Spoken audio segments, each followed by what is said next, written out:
happy Wednesday, everybody. Welcome to the Transportation and Logistics Podcast, powered by Atlanta Dispatch, Humblebee Enterprises. I am excited to be here today with our very special guest. Right now, we have Aaron in the room. We're also going to be joined by Michael Clements Jr., they're of PDQ America. And before we begin, I'll start with this. I was at Planet Fitness today.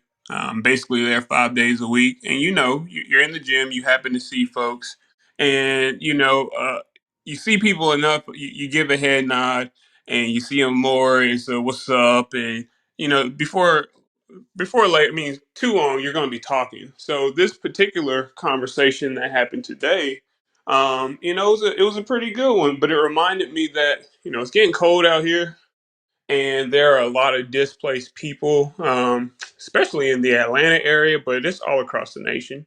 So if you do have those items, those pants, those jeans, those coats that are just sitting there, maybe you can get rid of them. I say that there's definitely some people that can use that. So that's what that brother charged me with today. He hosts a mobile cleaning. So he basically drives around Atlanta and he has mobile showers. So he services a lot of displaced people around some of the churches that he frequents. So if you have those if you have those type of organizations around you, church or anything that kind of has that type of program to donate to displaced people, I would just say just look into it because it really could make a difference in somebody's life. Also, I'm publishing that book on fundamentals of dispatching, so I'm excited about that. Um, yeah, so that's that. And again, we're joined by Michael Clements Jr. and Aaron Dunn. How are you fellas doing? It looks like you. Hey, what's up, Michael? How you doing, What's brother? up, Jory? It's good to be talking with you again. Yes, What's sir. up, Yes, man? sir.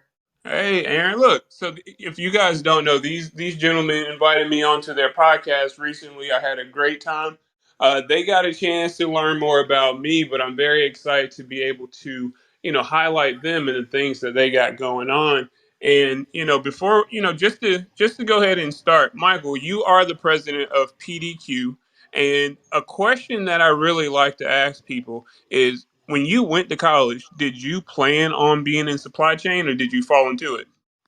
I fell into it, Jory. I had no intentions whatsoever of being in the supply chain. My family background is in manufacturing, and that was where I landed out of college. It was through manufacturing that really I learned supply chain, the importance of it, how critical it is, and really since I've been involved with it, I've just found out really how important the people are that make logistics work. Yes, sir. No, I love it, man. To be honest, I would say that 99% of the time, people have that type of background where they didn't plan for it, but they found it and they fell in love with it. And I too am one of those people.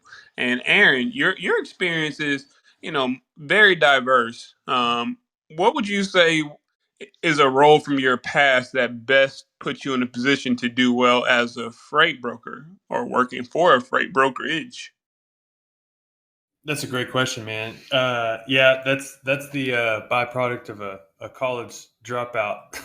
So I've had a diverse career, but I would say, when I first got involved in freight brokering and started to figure out what it was, and Michael was, helping me understand it. When I was a recruiter, I worked as a recruiter for a little while for a company called medicalrecruiting.com and recruited uh, master's level nurses. And I was like, oh, so my recruiting experience was immediately kind of came into, I was like, oh, I can apply this because, I'm in between the people who need to hire somebody and the people who want to be hired, just like a freight brokerage is in the between the people who need stuff shipped and those people that ship the stuff. And so the recruiting experience paired with the sales experience that I had put me, I think, set me up pretty well. Oh man, I love that analogy. I can see that, the similarities between, the people who needed a job and people who need a carrier. No, that's I can definitely see how that can translate well. The correspondence that you have to do in between both parties, and you just facilitating the whole shebang. No, I definitely get that. And the funny thing is, you say that as a, your background as a college dropout. But here's the thing: what I've learned is this is what I've truly learned. To do what I'm doing right now, I did not need to go to college. I did not need to go to school to do what I'm doing right now. I've gotten a nice network, but to do what I do, what I'm doing, the things that I love to do, I did not need to go to school for that. So, if people are listening in, make your choice. But there are a lot of options out here. Just know that. So, Michael, what are all the service offerings of PDQ America, and which came first? So currently, right now, we offer uh, our mainstream and what we're good at is freight brokering, and we specialize in the flatbed, step deck, and open deck arena. We will do some drayage and some drive in, but predominantly we do open deck hauling. That's not exactly how I started off in the business. It was with trucks, and just like most folks, I started off with a gooseneck trailer and a hotshot truck. So it was a used F-450 that the dealership had that someone traded it in with a trailer. So it was a truck and trailer package deal. And they were really just trying to get rid of it. It was an older piece of equipment. Got that truck and trailer started and started adding trucks from there. It took about probably 8 months before I began seeing that I could not afford to just continue adding a truck every time someone had a load. And it really what kind of happened with our business story was we worked in the oil and gas industry, and it was kind of like, okay, we would haul for one customer, and then we started hauling for more and more, and the more phone calls we got, the more I wanted to take care of them. Well, I would just call the bank and I would say, hey, I need to get another loan. And it was going okay for a while, but eventually you start running up this debt. And as that debt started to run up, the oil and gas industry at the time, this was 2014, 2015, the oil and gas industry started to go down. Well, while it was peaking, I kind of said, well, I see all these brokers that I'm getting loads from to get back to Texas. I wonder if I could just move some of these loads I get from customers through a brokerage. And so in my mind, I was like, well, other people do it. I don't know why I can't. And from there, I started learning more about what brokers did. And I'll tell you, really, what a driving force for us to be a brokerage was really working with at the time a lot of really bad brokers. Hmm. The customer service level of brokerages at the time was very poor. There was none on the carrier side, and so even if you go back to early documents in our business, like our very first carrier packet and things, I put a story in there that basically just said one of the reasons why we got in the brokering business was because I knew there could be a higher level of broker. And I feel like nowadays, I feel like there is almost more of a customer service aspect than there was just 5, 6, 7 years ago for the carrier side of it, and what you deal with on the dispatch side. I like to hope that brokerages have gotten better with that. But back to your question, though, I started off on the trucking side of it, and eventually my business ran out, and I was stuck with a lot of trucks and trailers that I didn't know what to do. I didn't know what to do with all of it, and I started having to sell the equipment to pay back the loans that I had. But I still had my brokerage license, and I still had customers calling me that needed some loads moved here and there, but it wasn't at the rate that it was to keep. We at our peak, we were at 13 trucks, and well, essentially, man, it hit a wall, and so it kind of forced my hand on the brokerage, and so I started looking at the technology, what all went into it, how to build a brokerage, and probably 2016, 2017, that's what I set out to really do, was start trying to create a brokerage that would help our area where we live in East Texas from a customer service point of view and be able to service the oil field, which was something that not a whole lot of brokers were doing at the time. Gotcha, gotcha. And you said East Texas. How far from Houston? So we're about 3.5 hours north of Houston, where we're located. Oh, okay. Um, Yeah, we're about an hour west of Shreveport, 3.5 hours north of Houston, and a couple hours east of Dallas. Okay, gotcha. I don't know if you guys are going to be in Houston this weekend for Freight Fest, but that's going to be Brother Ramel's inaugural conference. So I'm very excited about that. I'm not going to be there this year, but I'm definitely going to be there in the future. So if you guys are listening in Texas, you better get those tickets quick because I think they're almost sold out. Okay, but look, as far as you started in trucking and then that's kind of risky. I ain't gonna- that's kind of risky, seeing the opportunity and getting the advancement to get the equipment to I guess to scale up for those things. I mean, I've seen it more so in the golden age of trucking where people were getting money hand over fist. But what gave you I guess, the courage to do that? Back then, because I wasn't in trucking at that time, but were the rates really good? Like to say, okay, I'm gonna make such a huge risk. I would say it was a product of our area more than anything. I mean, where we're at, in a lot of ways, it doesn't really matter what the economy's doing as long as oil and gas is just doing okay. There's usually a lot going on.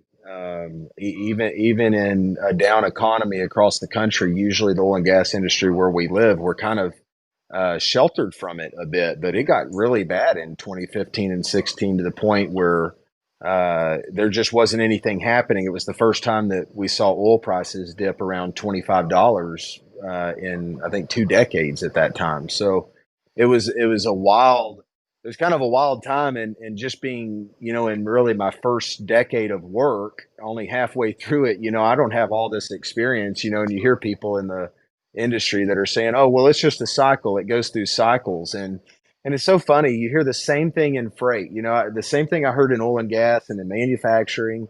You hear in supply chain. It's all cycles. It's all cycles. And as you grow up and you stay in the industry, you really see it all is just cycles. You have to prepare for the worst days when you're having your best days. You don't start counting everything and saying, "Hey, we're going to be amazing at this." And thank goodness that whenever we were making a little money when we started, it wasn't one of those things where I was running out and spending it as fast as I could, which is one of the reasons why I didn't get in too much of a financial bind. I mean, I did have a lot of loans and no loads coming in, but we survived it. But you learn, you take those experiences though, Jory, and you say, hey, it doesn't matter what I'm confronted with in business, as long as I have the right people and the right resources around me. There's going to be a way out, and that was one of the reasons I was encouraged to start trucking for millennials, is because at one time I was that guy with one or two trucks thinking that I was going to take over the world, right? And you soon realize that in this trucking business, uh, people care about you while you're doing it, but if the day that you stop, they're just going to find somebody else. And it's important that, like, you offer the best customer service that you can. You don't take a day for granted. And you do every deal and every job like it's your last, and you need to do it the absolute best that you can, and it doesn't matter if you're a broker in the freight. It doesn't matter if you're the trucking company that's hauling it. It doesn't matter if you're the dispatcher that's connecting that load to the truck. Either way, we all have to be at 100%, and we all know what happens when we're not, and the results aren't where they have to be. And uh, I don't know. I kind of strayed away from your question there a little bit, It's but all good, brother. you know, man, I get passionate about this industry and what I know people are able to accomplish in it when they set their mind to doing good things. Right. No, I love it. I love it. You got to get the game if you learn by going up the rough side of the mountain. So I'm happy you guys have that content out there. I'm definitely going to touch on that a lot more later on. So Aaron, speaking about PDQ America, you guys are freight brokers. Are you looking to expand your carrier base of dependable drivers? And I guess just segue into what are the requirements for the folks who are listening in that do have those flatbeds or the hot shots. and potentially even the ones that do a heavy haul. Yeah, I mean, always looking to expand the connections and carrier base, and beyond that, deepen it. So as far as like requirements go, you know, DOT, MC number, Hmm. those like the basics. Yeah. Some skin in the game.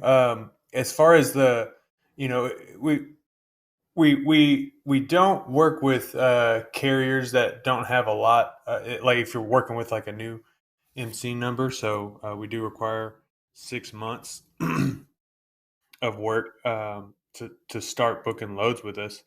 Um, but outside of that, as long as you are communicative and reasonable, and you know, uh, and transparent, we'll work with just about everybody. I mean, as far as the requirements go, as long as you're, of course, safe. We do checks when it comes to, what are your safer scores look like? What does your equipment look like? Have you been, do you got some tickets on your record? That kind of stuff. We do some compliance checks on that. So, got to make sure your driver scores are good, your equipment scores are good. Got to make sure you've got some experience in the business, and then over and beyond that, it's does the load actually make sense for you to take in terms of is the rate that you need reasonable for our customer? Um, is is is the way that you communicate or the dispatcher communicates to us, giving us the confidence and the trust for us to trust you on this load.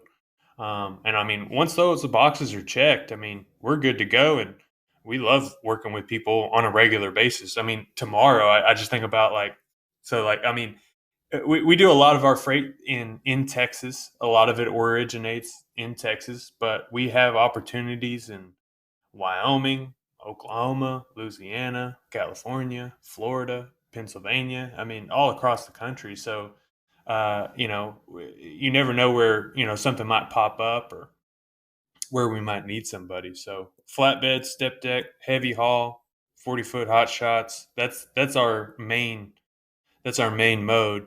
And then beyond that, we have some drive-in opportunities and some drayage stuff out of Port of Houston, that we're working on now. It's always good to have some people who can do some of those small parcels too, because we do like a lot of oil field work. But yeah, if anybody's interested in working with us, we're definitely interested in working with them. And yeah, like what I was gonna say is like we have one carrier that's based in Houston that's coming up to Kilgore, city kind of close to us, and we're excited to meet them, face to face. Anybody that we do a lot of business with, we like meeting them face to face and making that human connection and saying, "Hey, like we're it's me. I'm flesh and blood. I'm not just a voice that you hear on the other side of a microphone. It's we're real people that do real business, and we want to do a real good job by way of our customer. And as long as we have good communication and under mutual understanding of what each other's needs are, who knows what we can really accomplish together." No, I love it. I definitely love it. And I do have quite a few folks who are seeking consistent drayage opportunities out of the Port of Houston. I don't know if you guys do if you have any heavy haul opportunities in Atlanta, but it's a gang of folks who would be interested if you did. And I guess going back to the very beginning, yeah, I don't think people can really be mad when brokerages have, a minimum age requirement on the MC. You do want to see the skin in the game. You want to make sure that the carrier has something to lose, that they're not just going to run off with the freight and start a new MC and go from there. So if people are listening, it's up to the broker's discretion on what that will be. I mean, maybe sometimes it's tied to the insurance, and what the insurance will allow that broker to, what type of carriers they'll allow to move the freight. But at the end of the day, I respect it. And What is heavy haul for the folks who don't know? Like, what describes heavy haul? Hey, Jory, real quick, and I want to touch on it because you just mentioned in the time, like the 6 months or 3 months or one Oh year. yeah, yeah, yeah. Go for it. And I can remember whenever I first got into it, and there was I don't even know if they're around anymore, but I think it was like Bear Logistics or something. And man, I would get sucker rods from them all the time, and we would haul them from Longview down to College Station. So we hauled these all the time. Well, I couldn't work for them though for the first year, and so I would call and always call in their loads. And I even tried to, like, hey, we've been in business now 10 months. I'd call back. We've been in business 11 months, and they made me hold strong. Well, man, the day we hit our one year, I called, and the lady was like, "All right, we can work together now." Mm, And at the time I was like, I guess they just want to see that we're a reputable carrier, this and that. But one thing I've learned on the brokerage side, one of the biggest reasons you do it is double brokering. And it has nothing to do with the carrier or their quality or who they are. It's so easy for someone to go get a MC number and pose as a trucking company. And you do have to compete. Unfortunately, carriers, we've got to compete with double brokers and people out there that are running shady operations that don't actually have the trucks that they say that they do. And so one of the things that we look at is how many inspections does a company have? And so what I would encourage younger carriers and folks that have just gotten in the business or that have just started an MC is, uh, try to get pulled over, right? Like everyone says, don't get pulled over. Well, listen, if you're getting pulled over, you're getting clean inspections. And that's every brokerage is seeing that. So if you've only been in business 3 or 4 months, but you have three clean inspections, there's a good chance that we will have a conversation with you and see what we can do for you to be able to haul for us. So it's not something that we're just going to bypass you and we're just going to say, yeah, you've been in business less than 6 months. But also, if we see that you have 3 or 4 clean inspections and we can tell what kind of business you operate, you can answer a few questions about your business and how you're doing some things, and there may be some other documents that we ask for, but if you can find your way through that process, there's a good chance we may be able to work with you. And so, in these days in 2022, one of the biggest things you're guarding against is double brokerages. And the best way to do that is to get away from using carriers that were just formed yesterday. agreed, agreed. And I'm so happy that you mentioned, why it's a good thing to get those inspections. That's actually one of the things that I try to push the carriers that are on my dispatch roster to do. And it's for that reason. A lot of times I was taking on newer authorities, and first off, calling brokers when you're dispatching for box trucks, that means that you're making a lot of phone calls. And if the reason why they don't work with you is because your authority is not old enough, I was encouraging these folks to go ahead and try to get inspections so that they can see that you're running a reputable shop, that you're not fly by the that you're not about to get out of the industry because you're not operating correctly. So yeah, I'm very very happy that you brought that up. But here's the crazy thing, right? When I was first learning how to dispatch, so I was working for a corporation. In my heyday, I was dispatching 13 dry vans. But when I was learning, one of the things that they actually used to tell us to look out for was a broker that had a carrier authority as well. So, like, if I'm going to check you guys out on Safer or something like that, and it shows you're authorized as a broker for property and a carrier for property, to watch out, because those are the people who might be able to. They can really facilitate a double brokering within their own organization. Have you ever thought about that? Has anybody ever mentioned that to you? No, and I love that you say that because that's, as a broker, you're always looking to see if someone has a carrier authority. So it's funny you bring that up. I've never heard it on the flip side like that, though. No. Yeah, I mean, because at the end of the day, if we're talking about what double brokering is, right, that means that there is a carrier that says, okay, let me run that load. And then they have to collude or go with some broker who has the ability to post this bad boy on some load board or to their carrier base that they have onboarded. And that's kind of like it's a two-part facilitation. But if the organization has both of those, they can kind of just do that in house. I'm not. This is for information only. Please don't go out here and do this, folks, because double brokering is not accepted. But that's what I was that's what I was brought into the industry looking out for when I was vetting brokers to work with. But yeah, so I think that's pretty interesting. And so, Aaron, I mean, what do you feel like? I mean, you have a very diverse background, and I know that you're in love with supply chain and freight brokering now. Which duty or deliverable feels the least like work when you have to do it? What do you feel is something that you just like to do versus it feeling like work? Man, that's a you, I'm excited to hear this answer. Let's hear it, Aaron.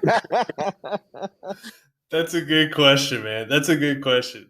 I think really though, I think it's talking to customers. I don't mind talking to customers. I love talking to customers, especially those that we've worked with and for a long time.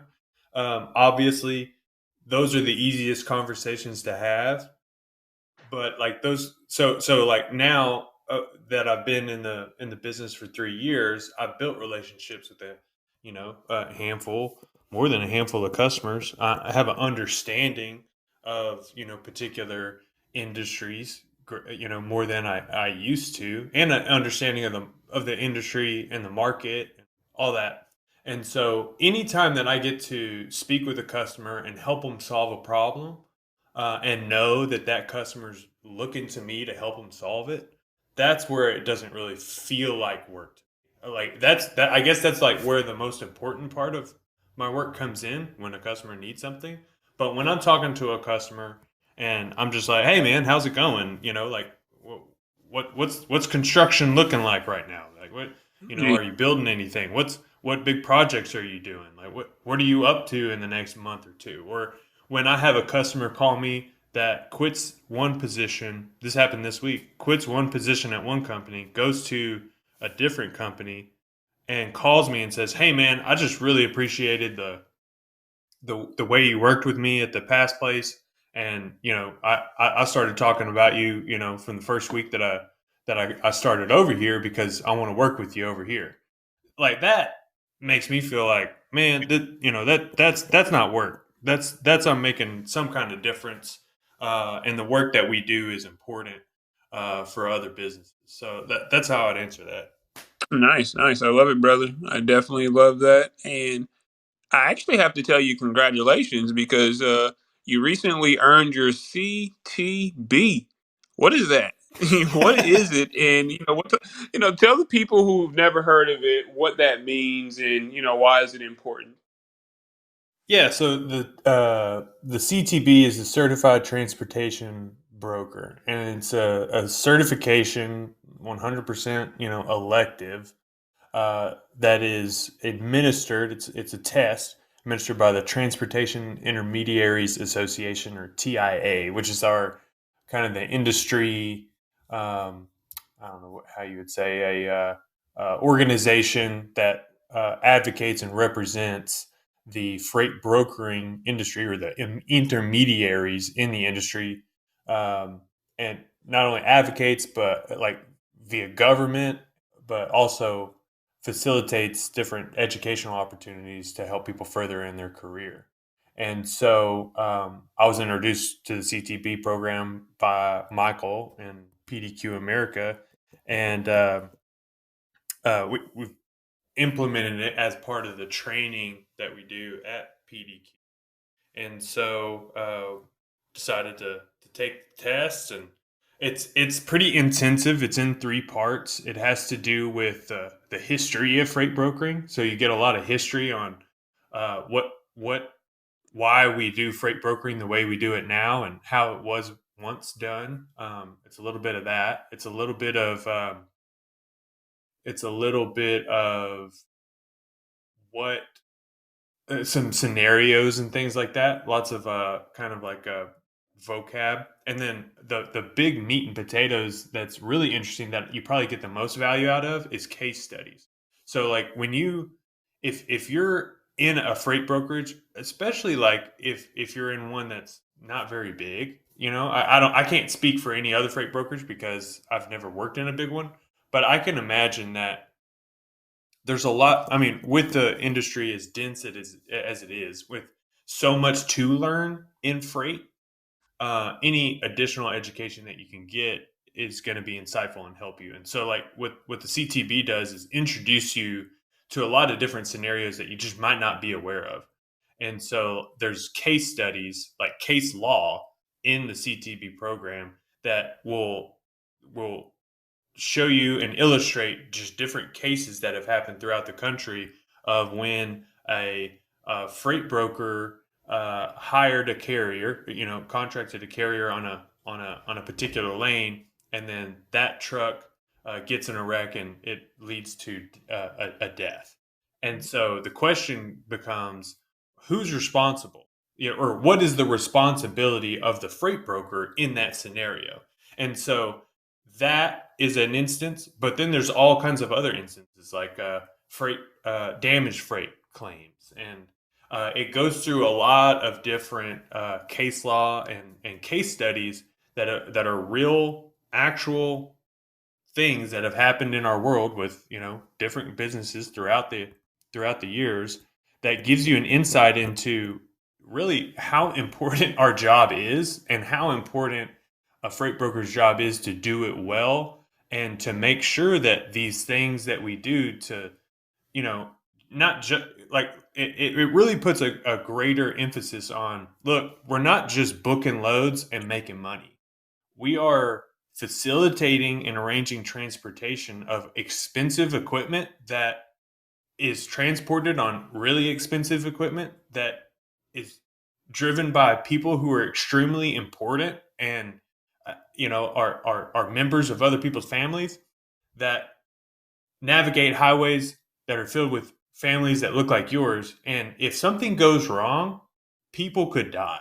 And so what it really does, not to make it morbid, but it really puts you into a position of it kind of clarifies, like, look, what we're up to is not just fun and games, it's real business. And if we don't do it right, then people could get hurt.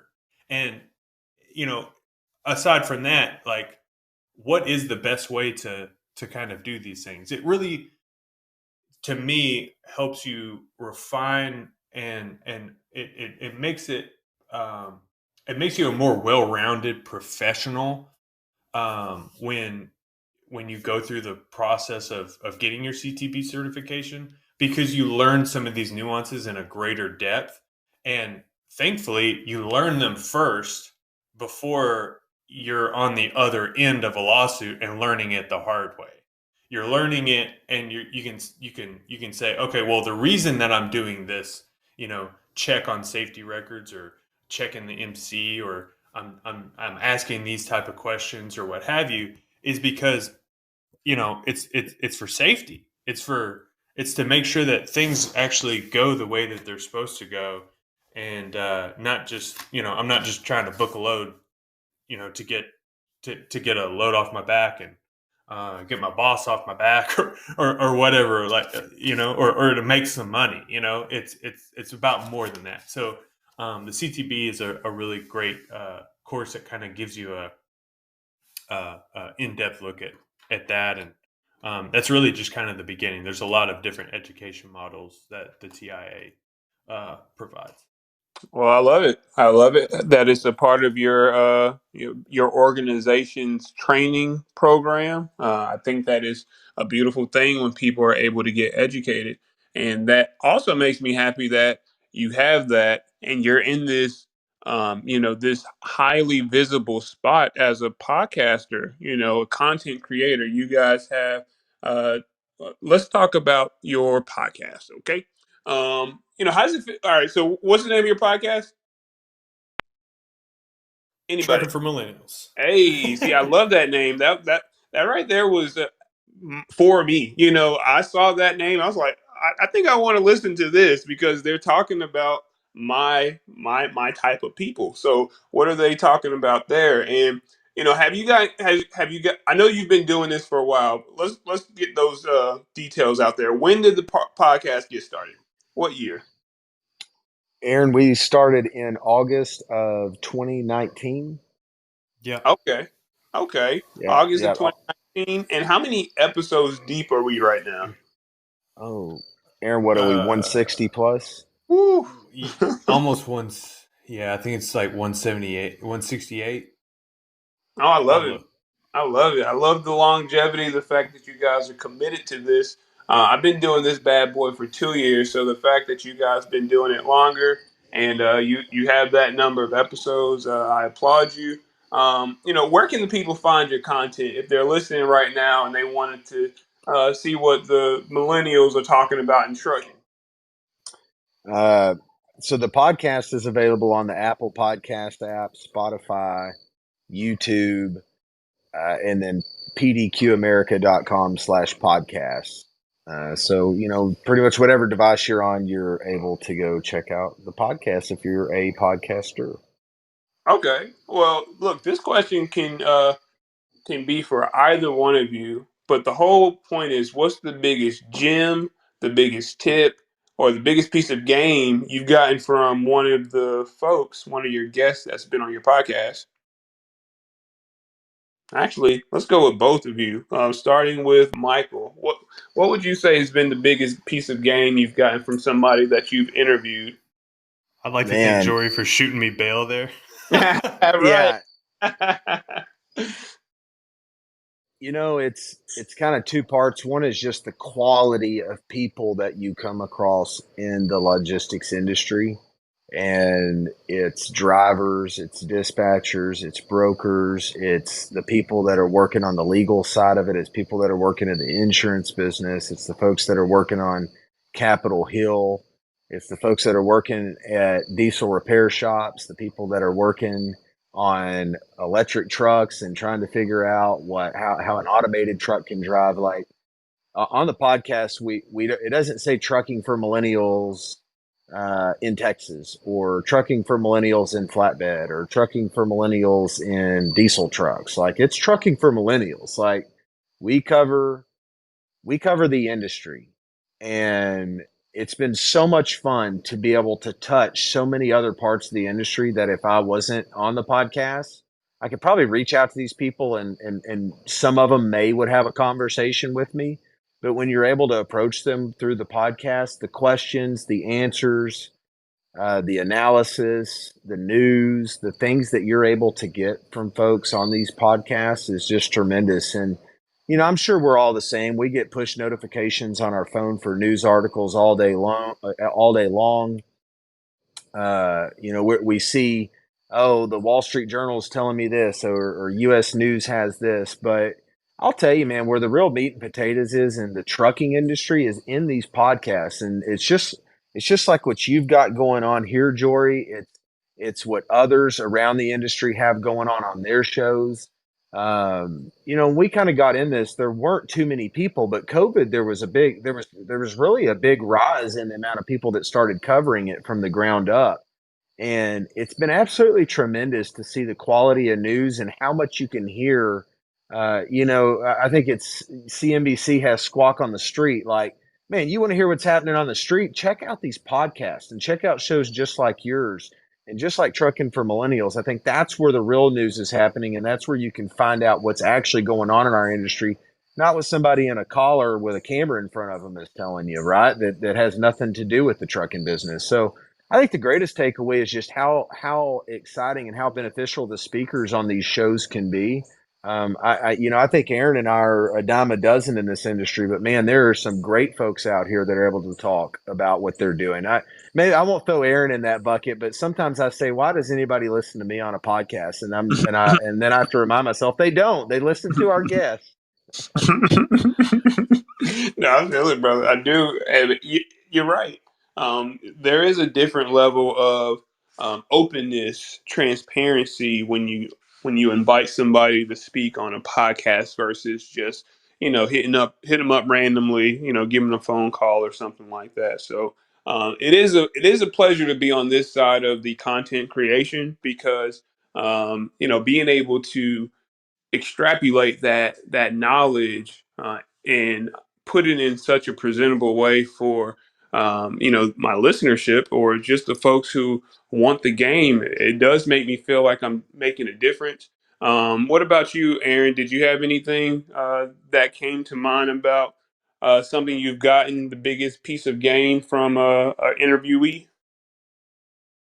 Man, I think that for me, I'd echo most of what Michael said. I think that I agree with him wholeheartedly. I think like there's not like a key like gem or piece or even a person because so many of them have so much to learn from. Like what excites me and like gets me motivated is the fact that there are so many people that are doing really cool things or just like finding success in the industry in their own unique way and have found their way to find success in their own unique way. And that motivates me because me and Michael, like Michael said, we're the first people to tell you like, who are we? Like, we're just two dudes with a podcast, And then like what you find out is that, oh, well, everybody that's in the industry is just, that lady or that guy, that happens to have a trucking company or what have you. They're pretty regular. Like, we're pretty normal. We're just regular folk. But what's cool is that like we are actually doing something that has an impact on a lot of different people. And what is really cool is that there's so many different role models. And what it shows me with the podcast is that there's so many different ways for you to be able to define your success and really find a love for this industry and really find your own path. There's so many different ways, and I'm just always motivated by the different types of people that we get to talk to. Just like Michael said, of just like, man, I never thought about it that way, or this person motivates me in this particular type of way. Like it's just so cool. Like I could think of a variety of different people. Like we've talked about like family businesses. We've talked about the just the hustle of trucking. Like with Robel or what have you. And then we've talked to people who are brand new to the industry and people who've been in it longer than we've been alive. And it's just you can always learn from someone. So yeah, I think the diversity of thought and opportunity is the biggest thing. Nice, nice. I love it, man. I feel like I'm getting a lot of good game from you guys. I mean, I feel like I have so many more questions, and time is just going by so quickly. But I say that to say, maybe the biggest piece of game I've gotten is you don't have to specialize in everything. Like you yourself don't have to go learn every piece of every portion of the industry you're trying to be a part of. You can outsource that bad boy, or you can employ somebody who's already specialized in that. So 100%. yeah, so You know somebody. how, man, you know how happy I am that I don't have to talk about tomatoes and like what temperature the refrigerated freight needs to be. Like, I've never had that conversation. It's never crossed my mind, and I hope it never does. Right, right. Yeah, man. I hear you. It's like I got pointed to the book Who, Not How. And that changed my life because I was in a spot where I said I needed to know everything from the bottom up. And I was taught differently. And thing number two that was equally as important was before you do anything, build the team that's going to support it because you don't want to be the one that has to make every decision. You want to have those people that you delegate. So build the team, and then you guys can attack it together versus it all being on your shoulders. So those are the things that I really, really live by today. And now, since we're on the topic of content creation, um, I don't know if you guys listening are in on YouTube and have your own channels and all that good stuff, but they just allowed you to create your own handles. So if you haven't already, go ahead and sign into your YouTube account. and go ahead and get the handle that you want the most. And that kind of leads me back to you, Aaron, because you also host another podcast, Strong Calm. What does that mean, Strong Calm? This man did his research. Hey, uh, hey, yeah, Strong Calm, brother. What's up?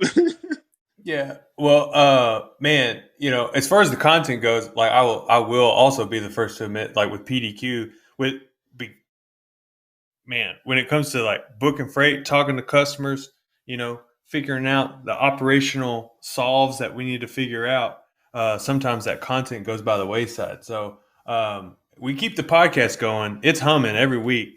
But there's so much more that we could be doing. I always look at like, man, there's so much more opportunity out there, like on YouTube or what have you.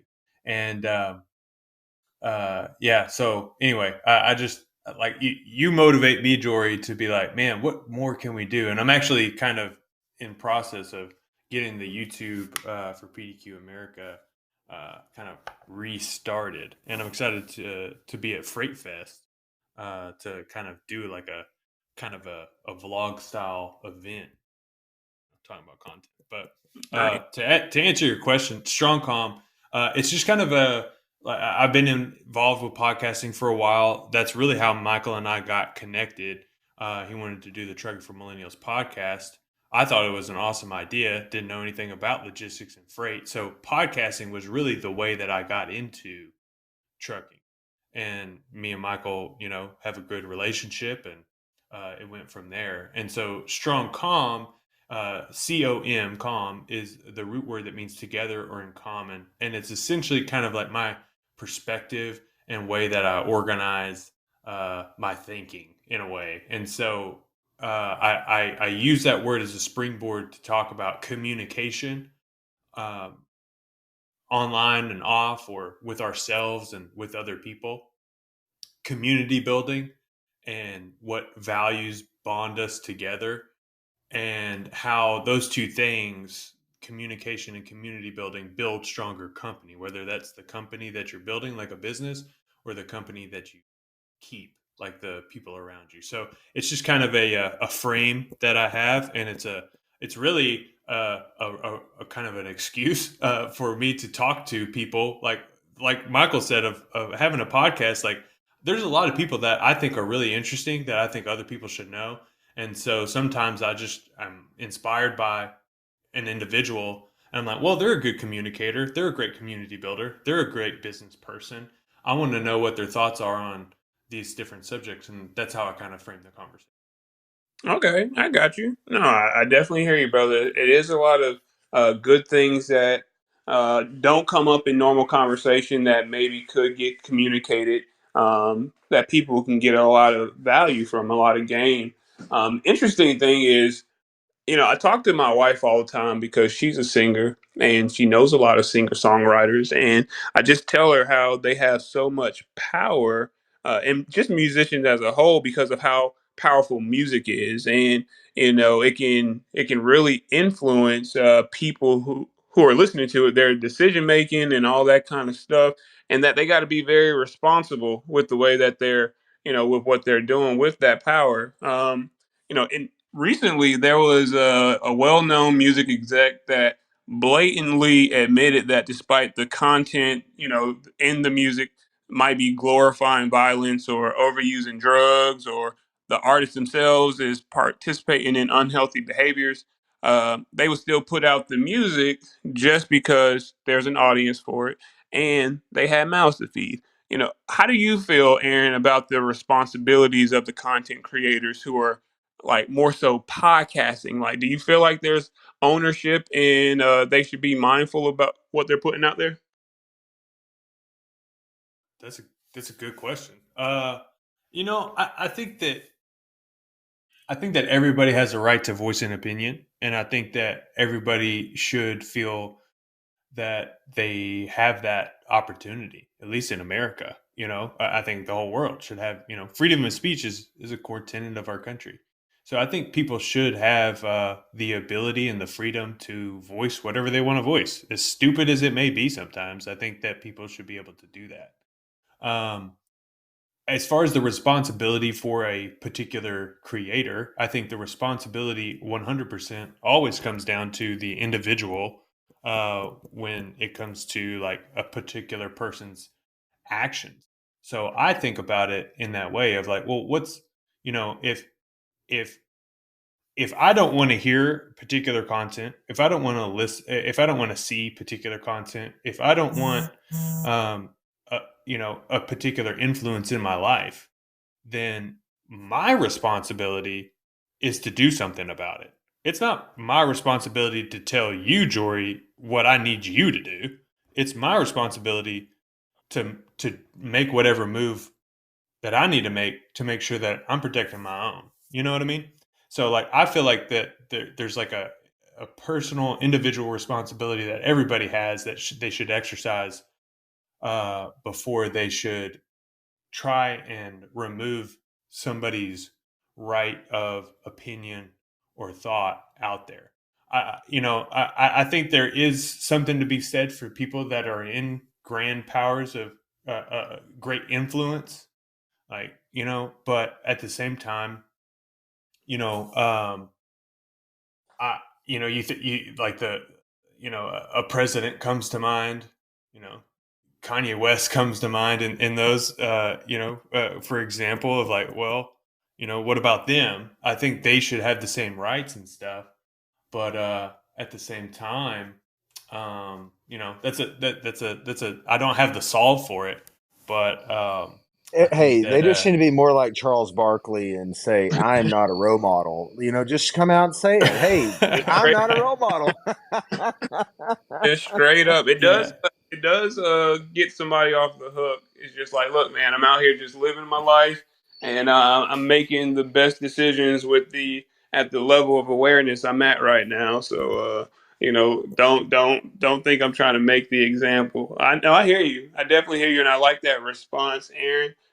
I agree with you, brother. At the end of the day, Michael, for you, I did want to bring it back because I know that our time is coming close.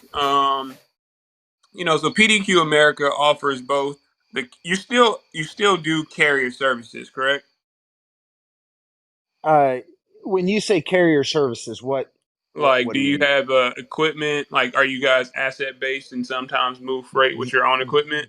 Yes, so I do have we have some owner operators that lease on equipment with us. I personally do not own any more equipment with the company. Okay. I went some different routes as time went on, and have been able to, I kind of started seeing there's other ways to expand our business and also expand others, and that's been from an asset perspective. That's how we've been growing our business since. Okay. So since you started as a carrier and you grew into a broker, do you feel like you relate to both of the plights? You know what I mean, as far as what a broker is thinking they deserve versus what a carrier feels like they're owed and all those type of things. Do you feel like you align with both plights or do you align with one more than the other? Oh man, I think business in general is just like working out. I should have started yesterday. Mm, Um, it's like there's never a right time besides right now, and you're always going to feel like you're behind. Um, I definitely, man. Whenever I was only a carrier, I had a lot of issues with brokers. Now that we're a broker, I think there's carriers that at times have issues with us. Like it's almost a formality of the industry. I think whatever hat you're wearing, as we run loads with our own trucks and we have to find backhauls and things, we still deal with the same challenges that others may feel like they're dealing with us. But I will say, whenever you've been on both sides of it, you start to understand the perspective of both, and just how, like, you and I had a great discussion on our episode of Trucking for Millennials, where we discussed kind of dispatching and the issues that brokers have with it, the issues that dispatchers have with it. As we go back and forth and have this dialogue, it starts to really open up, and you start to understand each other's side better. And something in 2014 that wasn't there is there weren't podcasts. There wasn't a whole lot of content out there telling me that the broker really wasn't trying to screw me. And now I feel like there's content out there that says there's better brokers, there's better carriers, there's people in the industry that you don't want to work with, but there's more people in the industry that you do and should work with. So to say that, like, I feel like we were, whenever it comes to like, are rates lower, or should this truck be taking that rate? I think it boils down to, what is your business? What can it handle? And we're not the type of brokerage that we just go with the lowest quote. We don't just go with the carrier that comes in with the best rate or says, yeah, I'll take it for this. We look at a lot of things. What is your success rate? How have you worked with other brokerages? Have you worked with us before? If you have worked with us, what was that experience like? And I'm sure that whenever I was hauling loads for brokers, that was probably very similar to what they were looking at as well. But man, I'll tell you, I understand the frustrations with calling a brokerage, and all you really need is a couple of $100 more to be profitable on a load, and they will just not give it to you. And it is a sick feeling, especially whenever you finally give in and just take the load, and you're not getting what you should. It's a sick feeling, and I hate that it's part of the industry. But I don't think that I used to take it a lot more personal than probably I would now. I got you. I got you. I hear you, brother. You mentioned that, even to this day, sometimes you have to get backhauls. And, do you feel like it's kind of a catch 22? Maybe your carrier side grow, like your asset side is growing. So you're working with more shippers, and they look real good, but you can't work with them as a broker because you met them as a carrier. Like, do you feel like it's a catch 22 in there somewhere? No, I don't. I think I understood it from the get go, right? Like what each side is, and I was talking to somebody about this the other day. Like, listen, especially in the oil field, there's a question you have to ask yourself very early on: is, am I willing to break the rules to get a load there? And it's almost what every hotshot trucking company and every small trucking business at some point is going to have to ask themselves: is, am I willing to break hours or break the law to be able to get a load there? And the first time you're asked that question, I compared it to playing blackjack. And I don't know if either one of y'all gamble or not, but when you play blackjack, and you land on 16, one of the worst strategies that you can have in the game is alternating and just going with your, in quotes, gut. Like, what you should do is know, I'm either going to hit every time or I'm never going to hit.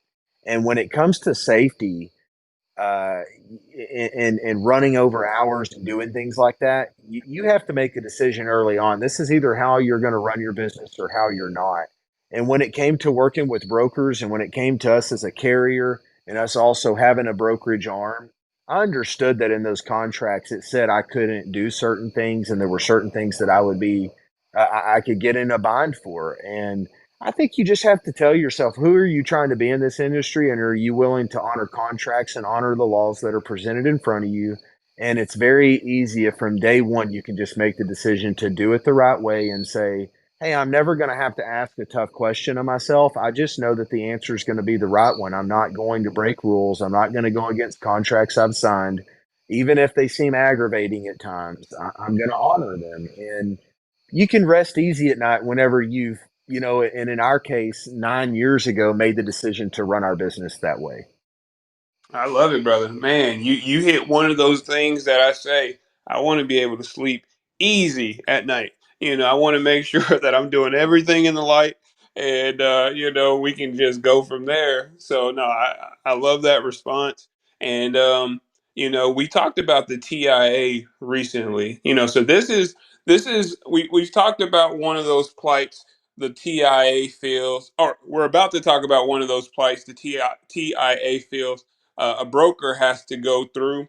And I just want to get your your honest feedback. Being as how you're also a carrier. All right. So look, 371.3 371.3 of the Federal Code of Regulations states a broker shall keep a record of each transaction. For the purpose of this section, brokers may keep master lists of consignors and the address and registration number of the carrier rather than repeating this information for each transaction. The record shall show the name and address of the consignor, the name and address and registration number of the originating motor carrier, the bill of lading or freight bill number, the amount of compensation received by the broker for the brokerage service performed in the name of the payer. Of compensation received for the service. I kind of got lost. A description of any non-broker service performed in connection with each shipment or other activity, the amount of compensation received for the service, and the name of the payer. So this is basically something that the TIA is asking to be removed because uh, this is basically saying that a carrier has the right to request this information from each broker that they're running loads for. And the TIA is saying that no, we should have that removed. Transparency and all. How do you guys feel about that? Because, as a carrier, it might give you some better negotiating power if you're able to get those records to say how much the broker actually made on the load. So if it comes around again sometime and conditions are the same, maybe you can negotiate a little bit better. But as a broker, they're saying that that's being too transparent. How do you feel about it, Michael? I'm gonna ask Michael. I thought Aaron was going to get this one first. I got I to ask you, mean, brother. I'll warm you here. I'll go first, Michael, because I'll just warm you up. So I know what you're talking about, Jory, and this has been a conversation that OIDA has like beat the drum on this and championed it for a long, long time. And I know why they do it. They're the owner operator independent driver association. So of course it's in the best interest of drivers to know what brokers are making on every load. The TIA's argument is kind of like, well, you don't go into any other place of business and then demand and and say, hey, Mr. Business Owner, I know you bought these at wholesale prices and you're selling to me at retail prices. How about you tell me the wholesale price and then we'll negotiate based on what I know now instead of the value of what this is at this point. And so the TIA is saying that, that like this clause or what have you is sort of like doing that to any other business, and it doesn't exist in any other business. So why should it exist for ours? And I agree with that. I think it's kind of ridiculous. I don't think it really helps anybody, and I think we can do a lot of good business with truck drivers and carriers, just the way that we have always been, thousands and thousands and thousands of times over every single day, without introducing this whole nother layer of what's fair in this whole transaction. Because I know truck drivers have costs, but so do brokers. So that's kind of my take. I'll let Michael go now. All right. Well, whenever how I look at it, Jory, is it, Aaron brings up a good point. We don't go to McDonald's and ask them how much did you spend on this burger before you buy it, or even after I bought it and ate it, and then said how much did you actually spend. I know I spent $4 on it, but what did you spend? To be honest, we may not actually want to know what McDonald's spent to make that burger. but but how I look at it with freight is, yes, I understand the rules that brokerages have, and that if a carrier comes by our office, we can disclose certain information, and may even be required to. But how I look at it is, I've never had a carrier that wanted to come in and look at. I've never had a carrier that did want to come in and look at it. So I understand this rule gets thrown out there quite a bit, but I think one of the things we have to ask ourselves is how many carriers are actually wanting to do this. How many carriers actually want to go by a brokerage, go to their office, and on paper see what the amount was that the broker got paid? And one thing that I've learned from being on the brokerage side of it, that it's not what you think. I know what I used to think it was, and then now I see what it actually is. And it's tough. I think we have to look at it as a carrier, we have to look at it and say, not every freight brokerage is the first or second largest or leading freight brokerage in North America, right? Like we're not all that. Some of us are ma and pa businesses out here trying to support eight families, 10 families, just like these small trucking companies are. And the last way we're going to do it is is is make it, hitting a lick on one load at the expense of one of our best carriers. It just doesn't make sense in our business. And what I've learned in small brokerages is you can do that for a period of time, but if you're someone that's been in business for 5, 10, 15 years, there's a good chance you're not taking any more than you should. I think what the what's in question is that number of what is fair and what should the broker be taking. And it's I think it's different on every single load. And to your question of what do I think about the law being removed or whether it's there, um, all I'll say is that no carriers actually, I haven't had an issue with a carrier coming to our office and wanting to know that. As a carrier, I've never went to a brokerage's office and asked that information. I don't really have enough time in my day to worry about that. I know that if I got the load and I moved on and we did it, that is what it is.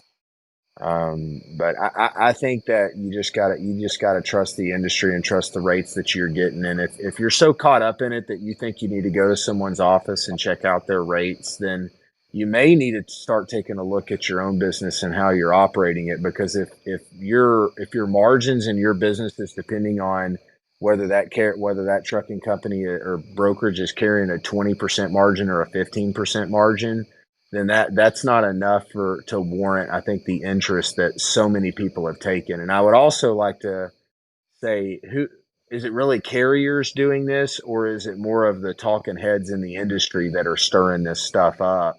Because I don't have a lot of carriers just sitting there saying, well, I want to know the rate. You should disclose the rate, right?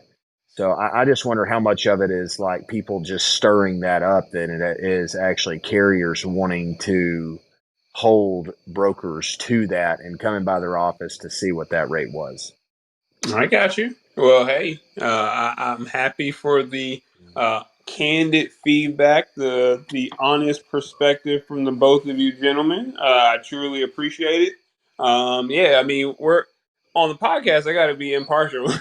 I'm just here to talk. Versus how I feel about the situation. But I'm definitely happy that you guys were Jory, I able. mean, before, like, what's, I guess I want to ask though, you asked us on our podcast a question. So what do you think on that? Like, from a dispatcher's perspective, you obviously talk to a lot more brokers than I do on a day-to-day basis. So what's your thought on that law or Yeah. that ruling? Well, to be honest, I think that it was put in there for a purpose, so I wouldn't take it out. I mean, if it's in there, I would keep it in there. And for the people who want to leverage it in the ways that it's written, I would say go ahead, let them do what they need to do. But yeah, I'm not. It's nothing more than that. If it's in there, it was written for a reason. So, if it's just I don't see any other. I don't really have that's what I'm going to say on that response. It's just if it's in there, and it was written in there for some purpose. I do think that the people who are interested in using that information should be able to. I guess that's the formal response of just like Aaron with anybody can speak what they want to speak. So it's Mm-hmm. the same thing. If it's in there and people want to use it, use that clause to get information. I would say okay. So yeah, but that's my perspective now because I have always represented the carriers. Everything that I've done in this industry has been supporting either a driver, a corporation with 600, 700 drivers, or my owner operators that I dispatch for. So that's always been my perspective in the way that I've seen the industry. If I was in the position of a brokerage, maybe I would see things differently. But right now, I would go with that one. But yeah, so I mean, I appreciate you asking me the question, Michael. You got to, So, um, I think that's a fair answer.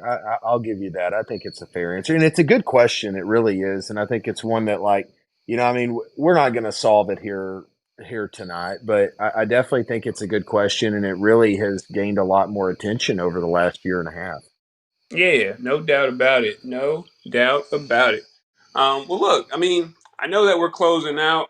I did want to throw this out there for the people who are interested, maybe in the Atlanta area.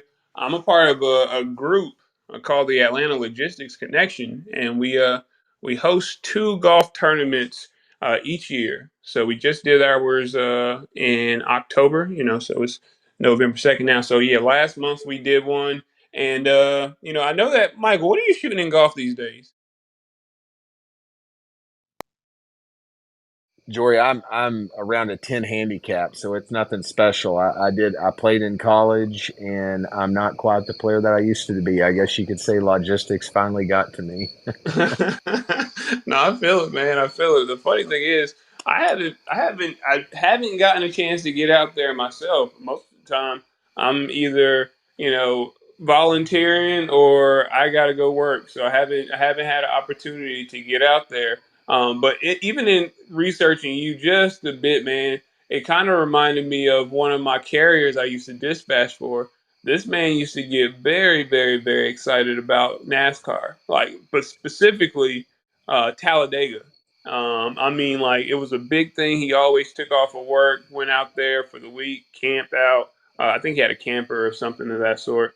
And I know that you said that, or you've mentioned that NASCAR and being able to see those in live action have been part of your lifestyle recently. Have you been able to get over to Talladega? Man, I have never been to Talladega. It is a bucket list for my wife and I. We know we're going to go one day. It's not a matter of if, it's a matter of when, Lord willing. We cannot wait to get to Talladega. We do love NASCAR. This Sunday's the championship race.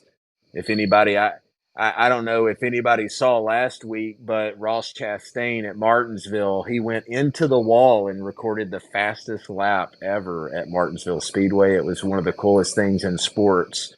Even if you're not a NASCAR or a motorsports fan, it's absolutely cool. Go YouTube it and see what Ross Chastain did on the last lap of last week. But man, we love NASCAR. It's fun to watch, and I think it's cool. I was into NASCAR early 2000s whenever I was in high school, and I got out of it. But then whenever COVID hit, there was no more sports on, man. And I love sports, man. I live it. I watch basketball, baseball, football, and there was nothing going on. But during COVID, NASCAR came back, so they were ready. You don't have to have a whole lot of human interaction in a car, so we were watching these NASCAR races, man, and just got hooked to it. And we do enjoy going. We went for my wife's birthday recently to a race, and we try to go to a couple a year. And Talladega is definitely on our bucket list. Thank you for asking. Yeah, no doubt, man. And look, this is the reason why I wanted to bring it up. One of the guests that I had in the past, uh, carrier, she's a carrier. She is a carrier, and she actually sponsored a NASCAR. So I didn't know if that was something that might also be on your bucket list. But if it's something you never thought about, I wanted to at least put it in your mindset. So maybe PDQ America might have their own NASCAR one day. So, I like that idea. yeah, man. Michael, we got to do it, bro. Oh, dude, I'd love to see the red, white, and blue paint scheme on a car with the PDQ America logo. Would absolutely love it. Hey, so That'd be so cool, awesome. Jory. You just added something to my bucket list there tonight. Thank you. No doubt. Well, look, man, that's basically it. I mean, I'm just very, very. I just feel blessed that you brothers were able to join me on stage. Is there anything that you guys wanted to say as we closed out the discussion tonight? Man, just thank you so much for having us on, Jory. Thank you for coming on our podcast. This has been a great time and fun just chopping it up again. Thank you to you and your listeners and your followers. Keep hanging in there with Jory. He's got some great information. We really enjoyed him on our podcast. And thank you for what you're doing for the industry and spreading the good word and trying to help people out. And thank you too, Aaron. Like both of you guys, man, both of y'all are putting good information out there, trying to do the right thing. And I think that, we get some more in the industry just like y'all two guys. Like the trajectory is only going to improve. All right, all right. Thank you, brother. Aaron, did you want to say anything? Yeah, likewise, man. I would say, yeah, thank you, Jory. It's awesome to connect with you. I knew from the minute that I like started to follow you on LinkedIn, we got connected. It would be good conversation, and it's great to see that. Like, I think it's always just so cool to see new nooks and crannies of the industry. And so the cool thing to me is that every individual that's in the industry has the same capability to create that like unique impact. And it might not always be a podcast, it might not be a clubhouse, it might not be an event or whatever. It might just be, man, this person dispatches loads like nobody's business in remote, Georgia or wherever, you know what I mean? Like she's the best dispatch, and that's the cool thing. It's that like everybody has the capability to make an impact in the industry, and I think everybody the industry is going to get that much better, that much more enjoyable, that much stronger. The more people that like really realize that and make that effort. So I would encourage everybody to continue making that effort and connect with us. I mean, we like to do business with people that we get introduced with through stuff like this. So follow me or follow PDQ America on Instagram. Listen to the show. If you want to be a guest on the show, you can hit us up. And I mean, we have an open door policy pretty much, and so the invite is open. All right, cool, cool, cool. Well, I love it. Thank you again, gentlemen. Next week, folks, we are going to be interviewing a compliance specialist. So, oh no, actually, I'm getting ahead of myself. That's 2 weeks from now. Next week, you know how we talked about who, not how? Well, this might be that resource so that you can, get those virtual assistants or those people from offshore for maybe a little bit more of an economical rate. So tune in next week. Also on Monday, we're going to be tuning in with Freightways Sonar Team. We missed it this week just because our brother Zach was traveling to the Freightways conference, but he is going to be back this coming Monday. So tune in just like every other week, 7:30, to find out where to position your trucks to take advantage of market conditions. And I guess if you're a broker, where you can actually make those margins. So thank you again, everybody, for the continued support. God bless you. Peace.